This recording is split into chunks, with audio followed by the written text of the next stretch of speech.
aniga waxaan ku dooranayo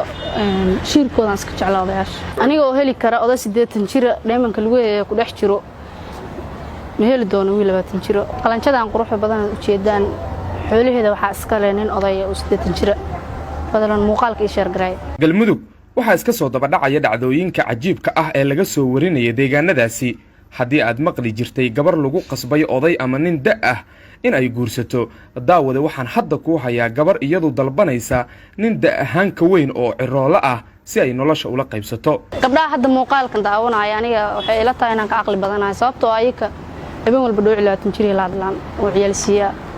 aniga oday weyn 80 jir aan jeclahay oo la hadlaa habeenkii la arko Sahra Caato oo joogta deegaanada galmudug waxay sheegtay arrin ciroole iyo saqiirba ka yaabisay taasi oo ah in odayaasha 80 sano jirka ah dhinaca sariirta ama gogasha ay kaga fiican yihiin wiilasha da'da yar ee maanta jira sida aan wada ogsoonnahay inta badan gabdhaha Soomaaliyeed aad ayay u necab yihiin in uu oday ka kor qufaco oo ay markaasi sariir la wadaagaan balse Sahra Caato ayaa qaadatay go'aan cajiib ah inta aanan muuqaalkan oo dhammaystiran kula wadaagin fadlan daawada muuqaalkan like saar si uu u gaaro saaxiibo fara badan oo fariintan ay u gaarto una share garee saaxiibada qiimaha leh ee Facebook kugu weheliya si aynu u helno saaxiibo u qalbi furan sida adiga oo kale ilaa aan shaqaansiga bilaabay ilaa hadda waxaan jeclahay inaan oday 80 jir aan guursado oo nolol la wadaago waana la wadaagi doonaa insha Allah saan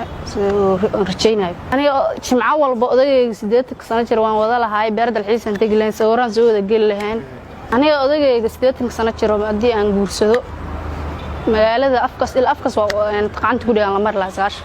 hadii soo fiiriyaan waxa ay galanaya dad qof walba jecel aniga odayga 80 jirkaan jeclaa macnaha Sahra Caato oo ku nool deegaanada galmudug ayaa sheegtay in aanay doonayn guursanayna nin da'diisa ka hooseysa 80 sano waa arrin la yaab leh waxay sheegtay in wiilasha yaryar aanay jacayl iyo naxariis waxba ka aqoon oo ay iyadu si gaar ah uga hesho odayaasha waaweyn ee ciroolayaasha ah iyadoo xustay in odayaasha ay shirkooda jeceshahay magacay waa Sahra Kuweyn waxaan joogaa degmada Gurceel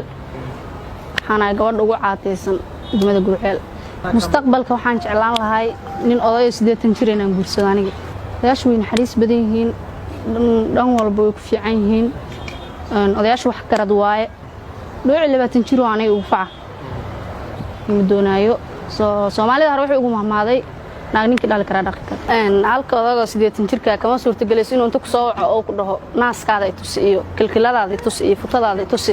kama suurtagelayso laakiin wiilka 20 jirka inta ku soo waco wuxuu ku leeyahay asagoon xitaa wax wajiga ka leeyahay aan la arkin naasahaada ay tusi iyo video ii soo diray horta badan dadku waxay dhahaan odayaashu dhanka sariirta kuma fiicna balse aniga waxaan aaminsanahay odayaasha dhanka sariirta boqolkiiba boqol way ku wanaagsan yihiin aniga odagaan jeclahay ilaa 8 saac waan wada hadalnaa sababtoo ay taan waan is jecelnahay anigana waan jeclahay isagana waan u jecel yahay marka kalama maarno waqti walba waan isla wada hadalnaa habeenkiina badanaa waan wada hadalnaa ilaa adiga 8 saac laga gaaray waan hadalnaa hooy dhalinyaro aniga hay soo wicinina taleefankii waa iga dafrideen aniga wiil dhalinyaro inuu isoo waco ma doonaayo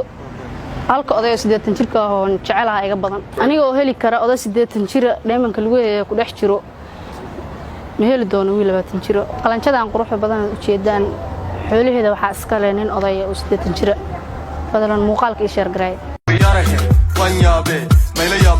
waxbaan arkay mayla aragteen qorfaan maqleen